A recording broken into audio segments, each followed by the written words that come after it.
नमस्कार, मैं आश्रुति वोरा और आप देख रहे हैं नेक्स्ट 9 न्यूज। आपका बहुत बहुत स्वागत है हमारे इस खास प्रोग्राम देश की सच्चाई में।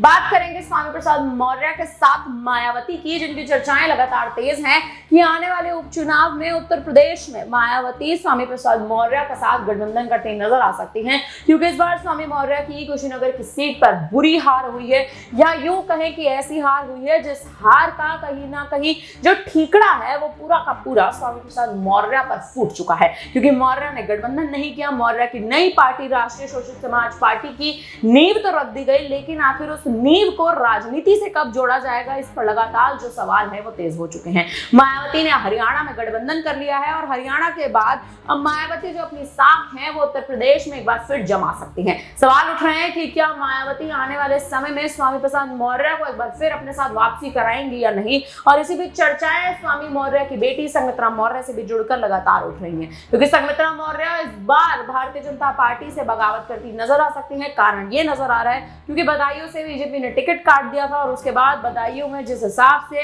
हत्याकांड हुआ था और कहीं ना कहीं संघमित्रा मौर्य जमीनी स्तर पर पूरे मामले को समझने और जनता को सिमटाने के लिए मौजूद नहीं थी। अब लगातार कयास तेज है कि आने वाले समय में स्वामी प्रसाद मौर्य अपनी बेटी संग मायावती के साथ गठबंधन में शामिल हो सकते हैं। इसी मुद्दे पर चर्चा करेंगे। हमारे साथ माही मौजूद है। माही, क्या स्थिति देखती हैं आप? मायावती अगर मौर्य के साथ चले जाती हैं या फिर मायावती यूपी में अखिलेश यादव को एक बार फिर दरकिनार कर देती हैं, आजाद को दरकिनार कर देती हैं, मौर्य के साथ जाने में क्या फायदा मायावती को मिलता उत्तर प्रदेश में नजर आ सकता है?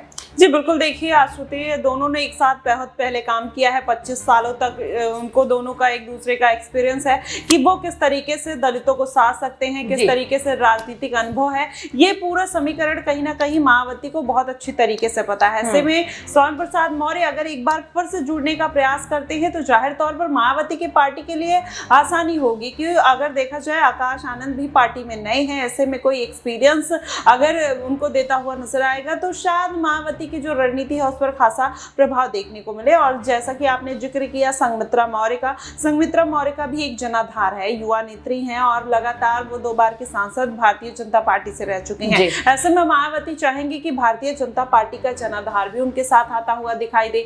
और ऐसे में अगर देखा जाए तो आकाश आनंद भी युवा है और संघमित्रा मौर्य भी युवा है, तो ऐसे में दोनों लोग पार्टी की कमान अच्छे तरीके से संभाल सकते हैं। अब अगर ये पूरा समीकरण बनता है तो, अगर नहीं बनता है तो जाहिर तौर पर मायावती स्वामी प्रसाद मौर्य को लेने में कोई गुरेज नहीं करेंगे। लेकिन अगर सीटों की अटकलें नहीं आती हैं, इसके पहले भी आपने देखा कि कुशीनगर चुनाव लड़ने से पहले स्वामी प्रसाद मौर्य चाहते थे कि मायावती के साथ गठबंधन कर ले, लेकिन मायावती ने साफ तौर पर बाद में सीटों के चलते ही इनकार कर दिया था और उसके बाद उन्होंने निर्दलीय नामांकन कुशीनगर पर दाखिल कर दिया। तो ऐसे में कहीं ना कहीं ये अनबन की स्थिति अगर नहीं बनती है तो जाहिर तौर पर मायावती और स्वामी प्रसाद मौर्य एक साथ आ सकते हैं और आने वाले दिनों में इसका जो प्रभाव है वो मायावती की पार्टी पर जरूर देखने को मिलेगा, जो बहुत ज्यादा नहीं लेकिन थोड़ा बहुत जनाधार स्वामी प्रसाद मौर्य की तरफ से बढ़ता हुआ भी दिखाई देगा।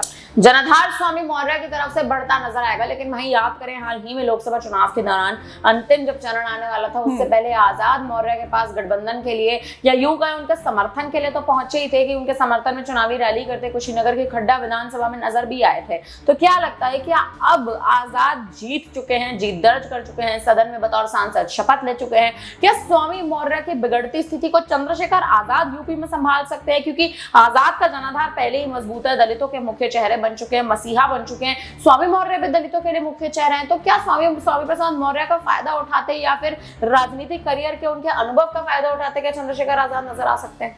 जी बिल्कुल, देखिए उसमें कोई दो राय नहीं है। चाहे स्वामी प्रसाद मौर्य मायावती के साथ जाए, चाहे आजाद के साथ जाए, दलित वोट बैंक तो वही रहने वाला है। और स्वामी प्रसाद मौर्य कहीं ना कहीं पकड़ भी अच्छी रखते थे, लेकिन इस बार के कुशीनगर चुनाव के जो परिणाम आए हैं कहीं ना कहीं उनके फेवर में नहीं आई। मात्र 24,000 वोट मिलना कहीं ना कहीं एक बड़ा झटका माना जा सकता है श्रुति। और ऐसे में देखेंगे कि जब भारतीय जनता पार्टी में थे और समाजवादी पार्टी में लगातार अपने बयानों की वजह से वो चर्चा में रहे और उसके बाद उनका जनाधार लगातार गिरता हुआ नजर आया। ऐसे में अगर वो उनकी अपनी पार्टी है राष्ट्रीय शोषित पार्टी, अगर उसके लिए वो ज्यादा से ज्यादा सीटें मांग करते हैं, चाहे आजाद हो चाहे मायावती हो, तो जाहिर तौर पर वो बड़ी पार्टी है, उनके साथ कॉम्प्रोमाइज करते हुए नहीं नजर आएगी। ऐसे में चंद्रशेखर आजाद के साथ रिश्ते बेहतर है, हो सकता है कि वो 1-2 सीटों पर कॉम्प्रोमाइज करते हुए दिखाई दे। और विधानसभा चुनाव है, हर कोई साधने का प्रयास करेगा और उसमें फिर अपना पर्सनल जो निजी कहीं ना कहीं एक रिलेशन है वो नहीं चलता हुआ दिखाई देगा। लोग पार्टी के हित के बारे में सोचते हैं और चंद्रशेखर आजाद किसी भी तरीके का अब इस बार कोई रिस्क नहीं लेना चाहेंगे। वो स्वामी प्रसाद मौर्य के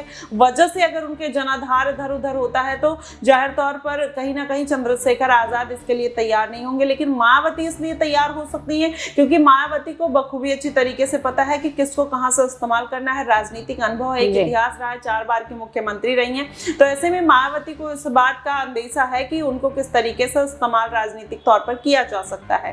लेकिन माही अगर उत्तर प्रदेश की एक बार बात करें और जिस हिसाब से अगर आप पूरी यूपी को कहीं ना कहीं साधने के लिए देखें तो इस बार समाजवादी पार्टी ने जिस हिसाब से लोकसभा में जीत दर्ज की है, तमाम ऐसी सीटें थी जिन सीटों पर भारतीय जनता पार्टी का एक तरह से अगर आप कहें तो दबदबा जरूर था। झंडा कहीं ना कहीं बीजेपी ने तो गाड़ रखा था, लेकिन वो झंडा गाड़ने के बावजूद भी बीजेपी को हार का सामना करना पड़ा। अयोध्या की सीट के अगर आप थोड़ी नजर डालें तो अयोध्या की सीट, जिस सीट पर भगवान राम का निवास हाल ही के समय में हुआ है, 500 वर्षों के बाद भगवान राम को एक बार फिर से अयोध्या में उनकी नगरी पहुंचाया गया है। भारतीय जनता पार्टी की बड़ी भूमिका रही है, लेकिन बीजेपी तब भी उस सीट से हार गई। सपा के अवधेश शर्मा वहां से अवधेश प्रसाद जीत दर्ज करके ले गए और कहीं ना कहीं अखिलेश यादव बड़ा दाव चलते हैं जब अयोध्या की बात आती है। तो लेकिन इस बार अगर आप देखें स्थिति कहीं ना कहीं अलग है, उपचुनाव में स्थिति अलग है। अखिलेश को ऐसा लगता है कि उपचुनाव भी वो पूर्ण तरह से हासिल कर लेंगे, तो फिर मायावती का समर्थन लेने के लिए आखिर क्यों अखिलेश यादव लगातार आगे बढ़ने का प्रयास कर रहे हैं। और जिस हिसाब से आप देखिए मायावती की तो हार हुई है कहीं ना कहीं, तो यूपी में अगर अखिलेश और मायावती का कुछ होता है तो स्वामी मौर्य की क्या स्थिति आपको इस गठबंधन से नजर आती है?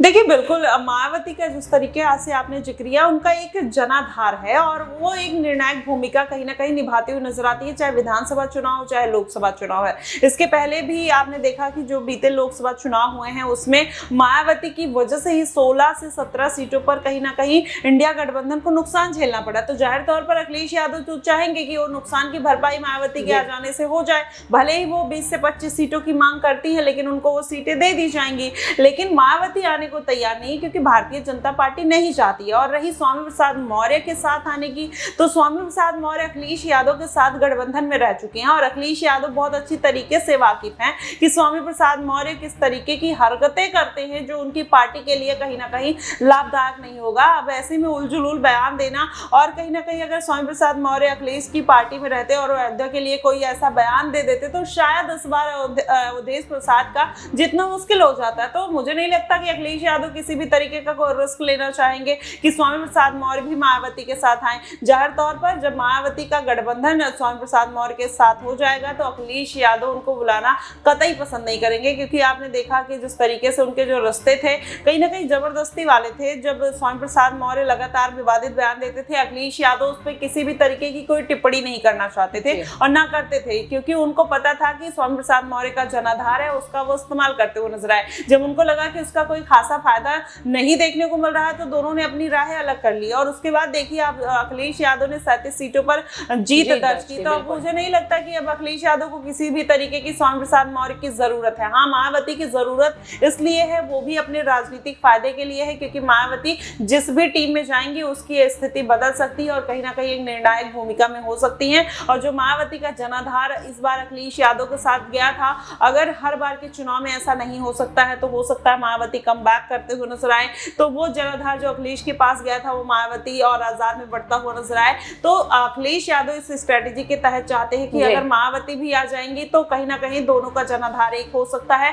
तो वो जो वोट बैंक में कटौती होगी वो आजाद के जरिए होगी, ना कि मायावती के जरिए होगी। इसी वजह से अखिलेश यादव ये पूरा प्लान बनाना चाहते हैं। बिल्कुल, मायावती कहीं ना कहीं निर्णायक भूमिका में इस बार के उपचुनाव में रहना चाहती हैं और इसी के लिए गठबंधन कहीं ना कहीं हरियाणा में कर चुकी हैं। अब उत्तर प्रदेश चर्चाओं में है कि यूपी में भी मायावती गठबंधन करती नजर आ सकती हैं यूपी के 27 के विधानसभा चुनाव के मद्देनजर। लेकिन उससे पहले देखा जाए तो दिल्ली में भी विधानसभा चुनाव है, बिहार में विधानसभा चुनाव है। आखिर बहुजन समाज पार्टी की जो राह है वो इन तमाम राज्यों में कैसे चमकती नजर आएगी, ये देखना दिलचस्प होगा। वहीं स्वामी प्रसाद मौर्य के साथ गठबंधन के लिए क्या मायावती आने वाले समय में हामी भरेंगी या फिर नहीं? फिलहाल अब इस पर आप क्या कहेंगे, आप हमें कमेंट करके जरूर बताइएगा। बाकी तमाम बड़ी खबरों के लिए आप बने रहिए हमारे साथ, देखते रहिए नेक्स्ट टाइम न्यूज।